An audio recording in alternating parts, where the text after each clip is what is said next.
Okie dokie. First question, go right ahead. I guess all the players were saying yesterday, we just prepare for the scheme, not the quarterback. Is that the way you have to look at it, considering the uncertainty of who will be under center? Oh, a little bit. I think there's some differences in the thought process, and a drop back guy as opposed to an athletic quarterback driven scheme. So to our guys, we don't tell them a whole lot different. We try to help them based on who's in the game.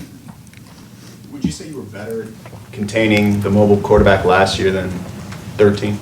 No, I mean, I don't know. Your athletes improve. You can improve. Depends on how well they throw the ball too. That's a big part of it. And if they don't throw the ball very well, it makes your job easier. He's a one-dimensional guy. If he's a two-dimensional guy, there's always concern. You have to pick your spots, and you have to be careful in your rush lanes and things of that nature. So I don't even look at it. I don't know. You might know more than me just in regards to how successful we were or weren't over the last couple of years. I just always look at it game by game, play by play, really. Shaq Lawson was ACC Co-Defensive Lineman of the Week, also one of your players of the week for Saturday's game. How do you think he's stepped up so far in these first 2 games this year? Well, he's just consistently doing a lot of little things the right way, execution. I think he has more confidence in himself, and I think he knows more about his position and knows more about defense. So he's worked hard in the out of season to position himself for this year, and he's in great shape. And again, up to this point, he's been doing well. I asked Coach Sweeney earlier about having had to play both first teams in the fourth quarter yet this year. That might be a bigger question for you. Do you know how you're going to rotate guys in to keep your players fresh for the fourth quarter? I don't know. I mean, depends on how the game's going, how guys are always. It's always a game-by-game deal. You ride the players that you feel are capable of winning for you. And if that's a serviceable backup, then so be it. And if he's not good enough, you don't play him till you have to play him. So I just don't. The game itself will kind of dictate that. How would you evaluate the backups at inside backer? I think they got settled in the other day. The more the longer we played, but some was good and then some wasn't so good, and the experience is invaluable. So. Young guys play like young guys sometimes, and then sometimes they play better than you expect them to. So App State kept their guys in there, so some of the things they saw weren't things that from a speed standpoint they're able to get from the scouts. And when you're a young guy, you don't really realize that until you get out there, and then you start realizing the sense of urgency and the speed of the game and things of that nature. And I think there was a progression to that that you saw last Saturday. When did you see Carlos Watkins get out of recovering mentally and physically from the accident and start to become like, okay, I can be a starting defensive tackle? Here in fall camp sometime, during fall camp this year. What was the transformation like, just even from last spring Mm-hmm. to this fall? Yeah, I think he had a pretty good summer, and then I think he had more urgency when we started up fall camp.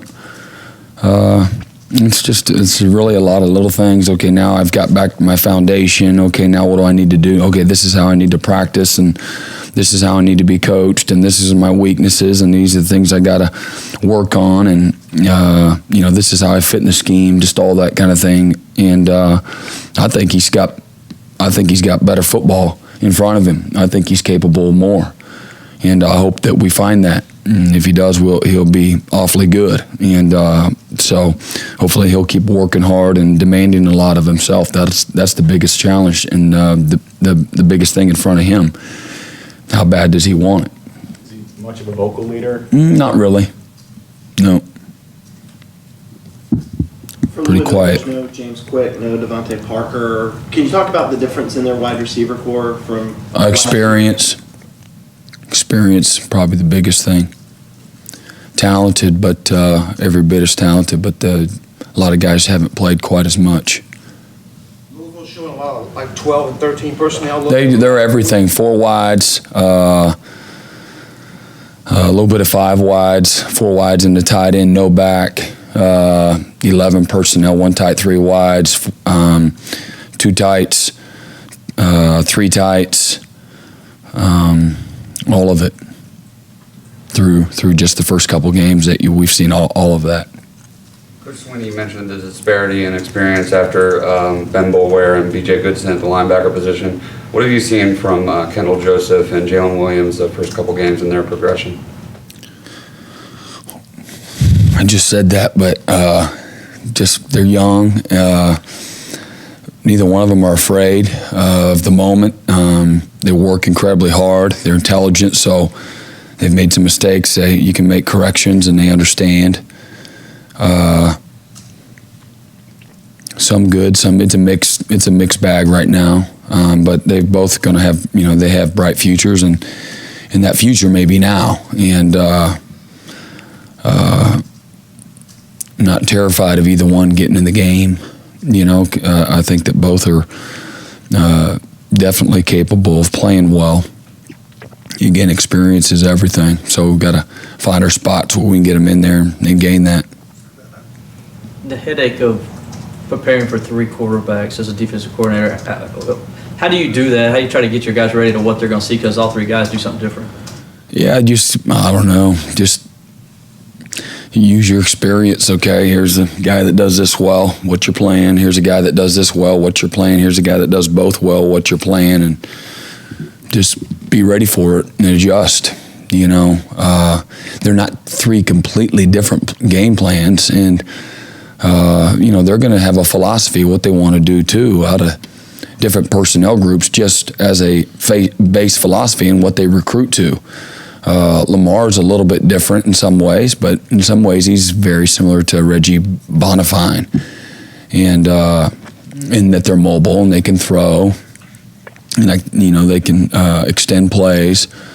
So we faced him last year, and in this conference we've seen plenty of pocket guys, that can execute and throw on rhythm, and if they're not able to run the ball, they're going to have a hard time no matter who's at quarterback. And so I think that's what they're trying to search through, and the success that the other quarterback comes in the second half, they're starting to run it and throw it because he's successfully thrown the quick, the early down quick throwing game, throwing it again on time and catchable balls, and next thing you know, they start running the ball better and things of that nature. So they always go hand in hand.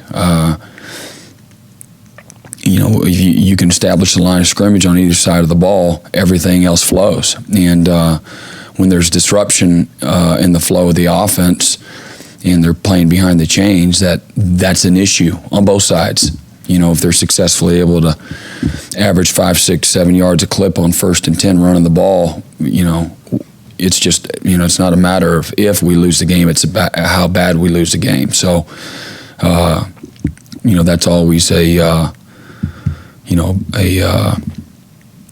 how the flow of the game's going, and what quarterback there. I expect fully that we'll see for sure 2 quarterbacks, just because I think they like what both bring to the table, and they both have shown they've had a few mistakes in both games that have been critical, and not just offensively. They've probably made some, needed to get a stop or 2 last week, and they might have a chance to win that. So I think they're looking at, we're not far away.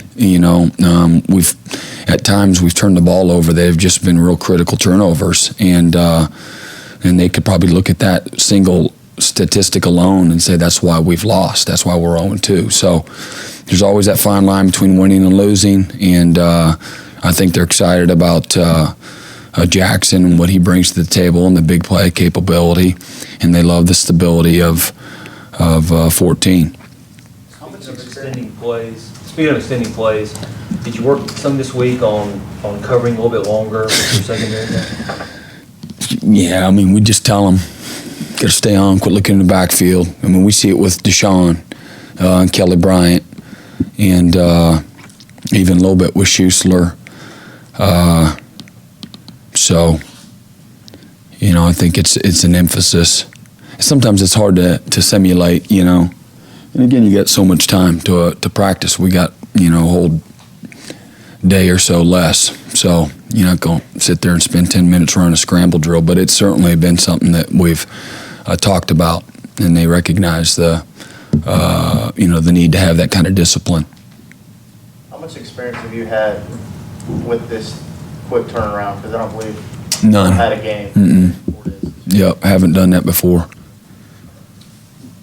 Extra taxing compared to In some ways, yes. Some ways, yes. You just don't have enough time, or as much time, rather.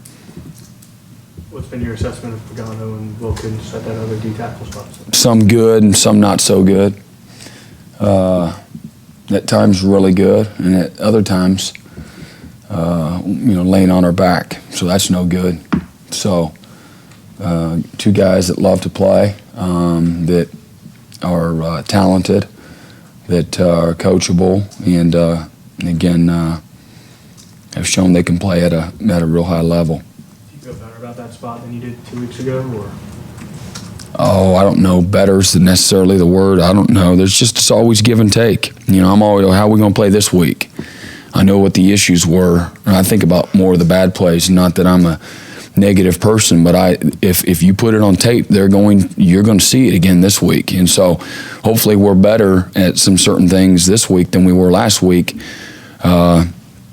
You know, we're playing a better, more quality opponent. And if you've been exposed to something, you know, they're going to find you and see if you got coached up and got it corrected. So that's my concern, you know, going into this week. And after this week, I'll have whatever XYZ concerns, you know, for Notre Dame.